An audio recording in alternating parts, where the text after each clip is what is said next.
زبیر موتی والا صاحب، جو پاکستان کے حالات ہیں جہاں پر بعض علاقے ابھی یہ 150 بندے کی جو خبر آپ نے چند دن پہلے سنی، اس کے بعد 100 بچے صرف اس لیے دنیا سے چل بسے کہ ان کو ادویات نہیں دے سکے، تو ہم اس کو ساتھ رکھیں اور ایک طرف دیکھیں کہ سٹاک مارکیٹ ہماری 1 لاکھ کتنے ہزار پہ انڈیکس پہنچ گیا ہے یا انفلیشن نیچے آ گئی ہے، تو مجھے لگتا ہے کہ ہمیں کچھ چیزوں کی اپنی پرائرٹی درست کرنے کی ضرورت ہے۔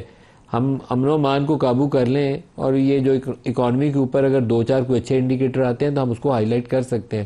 آپ کیا کہتے ہیں بینگ اے بزنس لیڈر، کیا بزنس کانفیڈنس کے لیے ان ایشوز کو ایڈریس کرنا ٹاپ پرائرٹی نہیں ہونا چاہیے؟ دیکھیے، میں سب سے پہلے ہر جگہ پہ جب بھی میں بات کرتا ہوں، انسانی جان جو ہے وہ سب سے افضل ہے۔ یہ ہو ہی نہیں سکتا کہ ہم بزنس کو کی فلرشنگ کو دیکھیں، اسٹاک ایکسچینج کو دیکھیں اور ہمارے جو ہے نا آدمی مارے جا رہے ہیں، وہ بالکل ٹھیک نہیں۔ میں نے کئی جگہ پہ کہا ہے، بلکہ میں نے جہاں ایک بڑی جگہ تھی وہاں میں نے کہا کہ میری بیگم یہ مجھ سے پوچھتی ہے جب خبریں چل رہی ہوتی ہیں، جب فوجیوں کے فوٹو آ رہے ہوتے ہیں کہ یہ جو ہے دہشت گردوں نے مار دیے، تو وہ کہتی تھی اس سے پھول جیسے بچے، ان کو کس نے مارا ہے، ان کو کوئی کیوں نہیں پکڑتا، یہ کیوں نہیں ہوتا۔ یہ بات میں نے اوپر تک کی بات میں نے بتائی کہ یہ سینٹیمنٹس ہیں لوگوں کے۔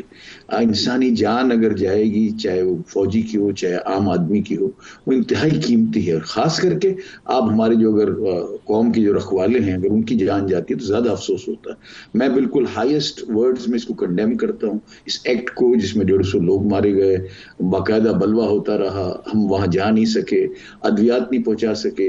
مطلب میں بھی انسان ہوں اور بزنس لیڈر کی جگہ پہ میرا بھی دل ہے، میری بھی بچے ہیں، میری بھی اولاد ہے۔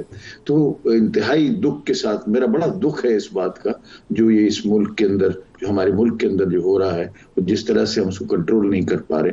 آخر جو ہے نا یہ اس کنٹرول ہوا ہے، میں دعا کرتا ہوں اللہ سے کہ اللہ پائیدار امن دے اور اس ملک میں، پورے ملک میں امن اچھا کی فضا زبیر قائم ہو۔ صاحب، زبیر پیس صاحب کچھ جو دن ہے نا پہلے میں نے وہ ایدی صاحب کو جی دیا ہوا تھا، تو ایدی صاحب کے پاس لمیٹیشن تھی، وہ کہتے تھے کہ جی ہم یہاں پر مجھے ڈونرز مل جائیں گے کراچی کے اندر، لوگ مجھے پیسے دے دیں گے، لیکن میرے پاس وہ بڑا جہاز نہیں ہے جس میں میں ادویات لا دوں یا خوراک لا دوں، اور وہاں پر 4 5 لاکھ لوگ بیٹھے ہوئے ہیں تو ان کو جا کے ایک ہیلی کاپٹر تو کافی نہیں ہوگا۔